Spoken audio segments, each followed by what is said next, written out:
Hi everyone, welcome back to Rabbi's Reflection. I'm glad that you're joining with me today.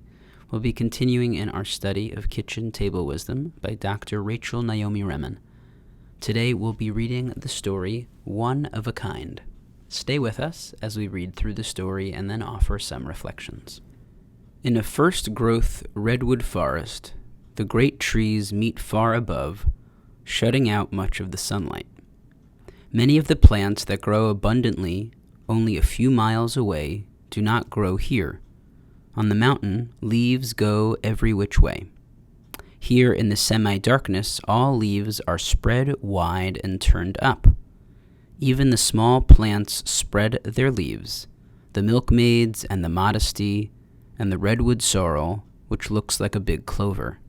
Some of the larger plants have leaves as big as dinner plates which float parallel to the ground. When it grows darker, plants turn their leaves up in order to survive and grow. People too. Many of my patients are people whose leaves have turned up. After all these years of listening, it seems to me that the essential quality of the human soul is uniqueness. Each of us is one of a kind. None of us has existed in the history of the human race before. This same realization came to a CEO who is recovering from prostate cancer. In his morning meditation, just as a simple thought, I am me, which was followed by a profound sense of peace and an unfamiliar acceptance of himself as he is. He was so surprised, he wrote me about it. I am shocked to have discovered this morning that I am the only me there is. I think this is the key to everything: compassion, kindness, trust of life, mystery, a genuine and not inflated sense of importance and self-value. I've spent most of my life comparing myself to other men. Are they ahead of me in Forbes? Do they sit on more powerful boards? Are they smarter, sexier? Do they have more hair? And all the time, there is this other way of seeing things. I am not one of the motors my company produces by the hundreds of thousands. I am a handmaid, less than perfect, but more a work of creation than a product of technology. And I am not alone in this. Everyone is the only me there is. Some insights are visceral. They can change us as profoundly as experience does. Months later, this man finds he looks at others differently, listens to them with a new and effortless respect, wants to know the ways in which they are unique. What he used to perceive as differences, to be judged and possibly dismissed, he now sees as uniqueness to be appreciated and understood. He has learned a great deal of value from people whom he would barely have noticed before. He makes fewer comparisons, and people talk to him differently as well. Another patient, a man of a far more pragmatic and concrete turn of mind, gained a similar appreciation in a different way. He entered the elevator of a major hospital on his way to his daily radiation treatment and saw that another man was already there. As they rode up together, my patient had this strange thought. How easy it would have been for us to have missed each other, had he not found that very parking spot and had to ride about a little more, or if this had been a bad day and I couldn't walk as fast, we would not be standing here together. Or if he had found his spot but had stopped for a paper, or if I had stopped for a paper, our lives would not have connected. And then he just kept going. What if I had not gotten into Yale and had not met the teacher that inspired me to become a statistician? I would most likely be doing something else, living somewhere else right now. Or if just one more person had applied for my job who was better qualified than I am, I would not be here in California either. Or if my mother had never met my father, or my grandmother, my grandfather, and so on down the line into the unimaginably distant past. If any of these people had missed each other, had made a slight turn to the left or to the right, which could have happened as easily as I could have bought a paper and missed him this morning, I would never have been born. And the same is true for him. One misstep, and you would not have been born either. Yet in spite of the most incredible odds, here we are together. As a statistician, he was moved, overwhelmed by a glimpse of the dance circumstances that had created the occasion of this encounter with a total stranger. And then he remembered what he had said at this extraordinary moment of meeting. "Excuse me, but would you please press 10? This man, too, has been changed by his experience. He finds himself more open to hidden possibilities, more appreciative of the presence of others in his life, more curious about what possible meaning or teaching may be there in the most ordinary of relationships. It's as if something shook me by the shoulder and said, 'Wake up. There may be more to life than meets the eye.'"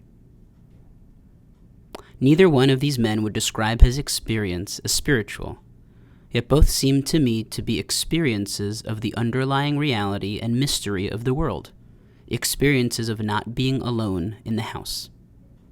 I am not much of a meditator. No matter, I have come to suspect that life itself may be a spiritual practice. The process of daily living seems able to refine the quality of our humanity over time. There are many people whose awakening to larger realities come through the experiences of ordinary life.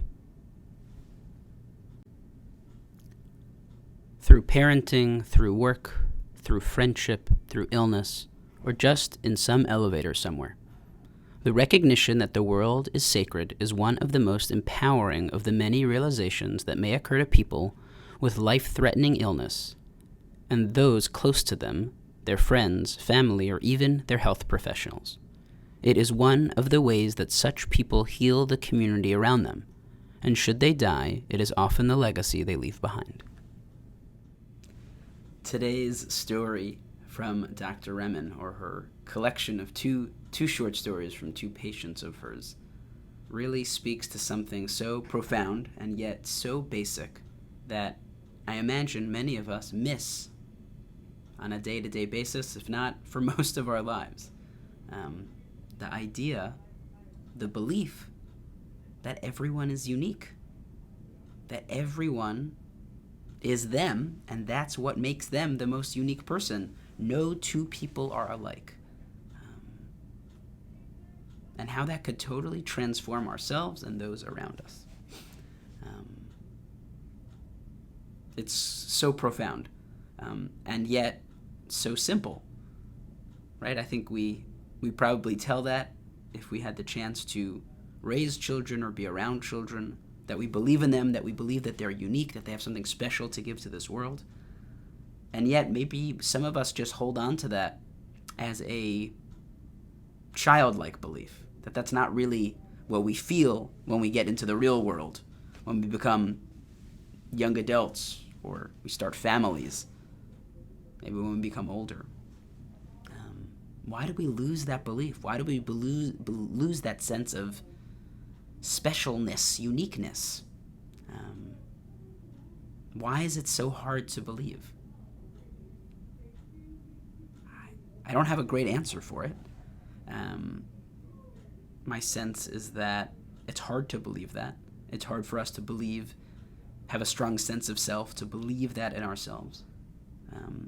What might even be harder is not just that, but if that's the case, as the first character, the first person in our story, the CEO, notices as well, if that's the case for me, then that must be the case for everyone else, right? That might also be a really hard challenge for us, is that we have to see every single other person in the world as unique as well. And that might be even harder than for ourselves to see ourselves as unique. But if we are able to believe that, we can only imagine what that might change in the way that we interact in the world. So I'm curious if there was a moment for you where you realized your unique place in this world, your uniqueness, yourself. Can you think of that moment, or if that moment hasn't happened yet, I hope that it happens soon. I hope you take a moment, perhaps through reading the story and reflecting, to understand that, yes, you are unique. You are you, and that's what makes you fantastic. And that's the gift to this world, is that there's not going to be any other you ever. And I love how Dr. Remen ends the story, because she talks about the self, but then she moves to others. When we're able to discover this for ourselves, we then give tremendous gifts to others. If we can truly hold on to this belief, then it changes the ways that we interact with all of those that are around us. So I wish you a moment and perhaps a week of reflection on, as she titles it, of being one of a kind. And if then we are one of a kind, that means that every other person that we relate to and connect to is also one of a kind and deserves honor and respect and dignity. Okay. Have a great week.